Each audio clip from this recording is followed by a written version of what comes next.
Hello friends! Today I thought I would show you some of the things that we actually do with our homemade yogurt we had in a different video, which I will link up here for you. One of the big things that I like to do with it is turn it into cream cheese or sour cream, and I'm going to show you that very simple process, and then I will go ahead and take you through a couple of the recipes. There's a lot of them. Basically you can use it as a substitute for almost any regular cream cheese, but I'm going to show you some of our favorites, and then I'll take you through how it works and how it looks. I like to get all of my equipment out ahead of time, and that way it's a much easier process. And you're just going to set your strainer on top of an old bowl, whatever fits best, and then just take your cheesecloth and you're going to lay it over the side in the bowl. I layer it one layer thin for this particular recipe, but if you're wanting it a little bit of a more yogurt consistency, you can leave it folded up. And then just tuck the corners up so that they don't hang down on your refrigerator shelf. And then you're just going to gently pour in your yogurt. I find that if you pour it in too quickly or break it up too much, that you actually lose some of the curds in it, and then you will have less of a yogurt or cream cheese or sour cream once you've actually gotten it finished. In this particular case, I decided that one jar wasn't quite going to be enough to fill up my entire strainer, so I went ahead and got a second one, because this recipe I'm going to be showing is actually two recipes, and it's going to be for the key lime pie and for a sour cream / cream cheese dip after the fact. And so I went ahead and got a second one out, and that way I could go ahead and just fill up this cheesecloth, and I won't be having to do this on two separate occasions. I'd rather do it all at once and just take an extra moment or two here and there to strain it out and get all of the liquid out. And then I just like to go ahead and smooth this all out so that it's all evenly touching the sides, and so that it can strain out as best as possible for the next couple of days. A lot of people like to have a thicker Greek-style yogurt when they're making their yogurt, and this is a perfect way for you to do that if you don't like the consistency when it comes out of the fermenter. But in this case here, we're just going to go ahead and set it in the refrigerator, and we're going to leave it for about, I left mine I believe for right at 48 hours. And this is after we've gotten everything together. That's actually after I've strained this off twice, so we lost a lot of liquid for it. And here we're just getting everything ready for our key lime pie. Now, the first thing you want to do again is try and get all of your equipment and everything together. After you've gotten it out, I do like to go ahead and gently squeeze it again. You don't want to squeeze it too hard, or else you'll end up actually squeezing some of the yogurt through the cheesecloth. But just a gentle, constant compression here, and this will actually help it to get any extra moisture out, because you don't want anything extra in there, because it's just going to make your pie a little bit thinner in the end. And you can actually see right here where I squeezed a little bit harder and see how it's starting to come out the sides. And that's how you know that you're pretty much done and there's not really any more moisture to come out. And so now you can go ahead and open it up, and you can look at it, and it honestly looks very much like a nice thick cream cheese that's been brought to room temperature. And all you're going to have to do after you've gotten it down to this cheese-like state is go ahead and start measuring it out as you would any other type of a really thick sour cream or cream cheese for base. Of course, you're going to want to keep in mind that this is a completely unflavored sour cream or cream cheese, so there's no salt or anything like that added to it. So depending on your recipe, that could be a good thing or a bad thing. In this case, this is perfect because we want it unflavored to put into our key lime pie. Over here, we're going to go ahead and put it into our mixer. You can use a hand mixer, but I don't have one. This is what I have, so this is what I'm going to use. You'll notice later I actually end up putting this on the whisk setting instead of the spoon that I have on it now, because it just didn't quite work out. But to start with, that's what I tried out to begin with, and I like to try and kind of whip it up just to give it a little bit more fluffiness and air to it. After we've added our cream cheese base, then I'm going to go ahead and add in some condensed sweetened coconut milk, and the recipe calls for 14 ounces, and unfortunately these cans are only 11 ounces, so I did have to open up a second one, which is no worries because I will now have to find something else to use that for, and honestly I love that stuff, so I'm quite certain I'll be able to find something delicious to use it for. And I just kind of stream it in there while it's actually whipping up. The idea is to go ahead and incorporate it really well so that it's nice and light and fluffy. And you'll notice later I do go ahead and change the head on this, as I mentioned a moment ago, because this was just not working the way I was hoping for. But this will actually go ahead and get it nice and fluffy, and you want it to be fully incorporated before you go ahead and pour it into the dishes. Also, don't mind the clicking in the background. My husband is off work today and you'll hear him over there working on his computer. While that's whipping over there, I actually go ahead and get everything ready over here to go ahead and get my lime juice. I like to use fresh lime juice, especially for this recipe, because I'm also going to be zesting the limes. And this zester is my favorite zester in the whole wide world. It works amazing, and it also collects it all and measures it on the back for you. Just takes away a lot of extra guesswork, so it's a very simple process. And then we're just going to go ahead and zest our limes. The recipe called for 2/3 of a cup of lime juice, and so I just went ahead and zested all 5 limes, which ended up being a perfect amount of juice and a great amount of zest to put on top and mix into the recipe, because it just adds such a nice brightness when you go ahead and add in the extra lime zest.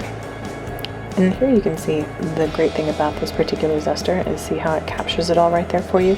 And you can just tap it down, or I had it upside down so you actually have to tap it the other way, and then you can measure exactly how much zest you've already gotten. And it turns out I ended up actually only using the 4 limes, because once I had that done, that was pretty much all the zest that I needed. I ended up using that 5th lime to juice, but I didn't need the zest from it. And so we just go ahead and tap it down, pull that back piece off, and then you can just slide it into your container and have it ready for the next time you're ready to use it.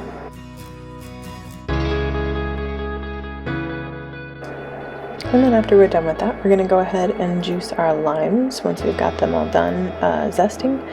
Then I go ahead and use this beautiful antique juicer that my mom got me when I first moved out, and it has been a lifesaver. I love shopping with antique and thrift stores and stuff like that, and this was just one of the most beautiful finds that we had found, and it has been so very useful, and honestly it's kind of a pretty piece. We're just going to go ahead and juice this entire lime, all 4 or 5 I believe we used. And then once we get the juice ready for that, then we're going to go ahead and stream that into the rest of the mixture that we have going. Now I did go ahead and pause it for this, so it wasn't just sitting there running and using up all my electricity. But once we get this juice, then we'll go ahead and add that in, and pretty much ready to go at that point.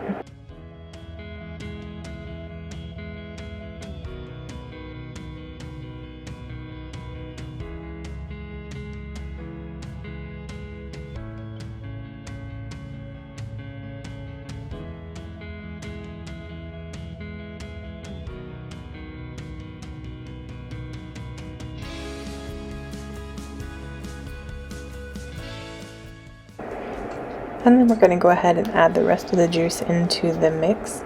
We've got our cream cheese and our condensed sweetened coconut milk, and then we're just adding in our lime juice, and we're going to go ahead. I like to stream it, so I like the mixture to be going.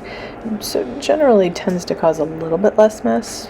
In this case it's still splashed all over my shirt, but it wasn't quite as bad as it could have been. And at this point I realized, yeah, this thing is just not going to go ahead and whip this up as well as I'm wanting it to. So I go ahead and swap out the head for the regular mixer and put in the whisk attachment instead, and that made a really big difference. It made everything incorporate a lot better. I did notice still that it had a little bit of separation, and I'm not sure why this time. The last time that I made this, everything whipped up really, really nice. So I'm going to have to look into how I can get this to incorporate a little bit better, because honestly it tastes amazing, but it doesn't look as pretty as I think it should. But you know what, everything is a matter of trial and error, and that's what we're here for. We're trying to learn some new stuff, and again, it tasted absolutely amazing. It just didn't quite have the appearance that I was going for. And then we come to what is my favorite part. The recipe doesn't actually call for the lime zest to be added into the mixture, but I really just feel like it adds such a lovely brightness that I wanted to put at least half of it into the mixture as it was going, and then I can put the rest of it on top. Once you have everything incorporated, then you're just going to go ahead and pour it into the pie pan. I'm using a pecan gluten-free crust that I purchased from the store. Yes, I could buy one myself, I could make one myself. But honestly, this just saves me so much time, and this one is made with very good ingredients that fit my entire family. So that's what I'm going to use this time, and perhaps next time I will make one myself. But for now, we're just going to pour this all in. Now I did notice there was a little bit of the cream cheese mixture that was still attached to the bottom, so I whipped that up a little bit beforehand. And then we're just going to put that all in there. And then this is like the best part of the entire pie making process, and that is to get to make it look a little bit more pretty. Again, add some wonderful, wonderful flavor to it, but mostly I just like doing this because it makes it look really pretty and bright and festive. And so just sprinkle as much around as you'd like. I think the recipe calls for like a tablespoon, and honestly I'm pretty sure I have a little bit more than that, and I definitely have more inside of the pie, but you can adjust that to your own taste at the same time. I just like to have a little bit more of zing to my pies. And that is pretty much all there is to it. Once you get that done, then you're just going to go ahead and put a lid on it, or if you have some foil or something, just go ahead and cover it. And then you're going to go ahead and move that into the freezer. And we're going to keep it in the freezer for at least 2 to 4 hours, or until you are ready to eat it. Next thing that we are going to do is we're going to use some more of this delicious sour cream / cream cheese, and we're going to make a savory chip dip. I like to use this as a base for any time I'm hosting any kind of parties and need a good appetizer. It looks delicious and it tastes even better. At this time I didn't actually have the fresh herbs that I wanted for this particular recipe, but if you do have fresh chives and fresh black pepper and things like that, it really makes this look delicious, even better than what I've got right here. But basically you're going to take a cup of this cream cheese base and go ahead and put it in a dish. And I should have used a round dish or a prettier serving dish for this, but this is what I had on hand at the time, so this is what we're going to work with. And we're just going to scrape it all out and get every last drop of that goodness into it, and then we're going to add a little bit of salt, because again this is a completely unseasoned and unflavored, and I'm using just 1/4 teaspoon of salt here. You can use more or less to your taste. This is just what tastes good to my family. We're going to go ahead and mix that all in. And then after we've gotten that all thoroughly mixed in, then we're going to add a little bit of chives, and then we're going to use a little bit of garlic. I like to add a little bit of black pepper to mine as well. You can add a lot of different things to it. This is basically a blank slate, and for this particular recipe I'm just going to use some garlic and some chives. I did go ahead and use a little bit of black pepper in it as well, mostly just because that's one of my favorite, or my husband's favorite spices, and so he just loves the taste of it. But you could use black pepper, you could use a little bit of some maybe red pepper flakes.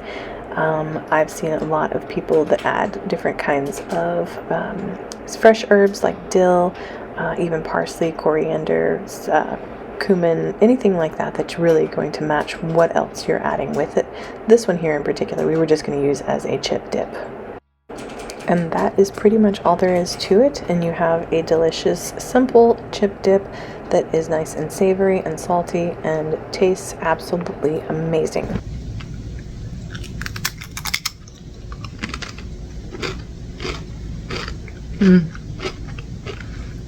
It's so creamy, and you can taste the yogurt base, but then the garlic, definitely delicious. And there you have it. You have 2 absolutely delicious cream cheese based desserts that are completely vegan and a lot healthier for you than the stuff that you would buy at the store. Perfect for anytime dinners or desserts or appetizers. I wanted to thank you for joining me today, and if you liked this and you would like to see more videos, then consider subscribing and please give me a thumbs up. And I will see you on our next video.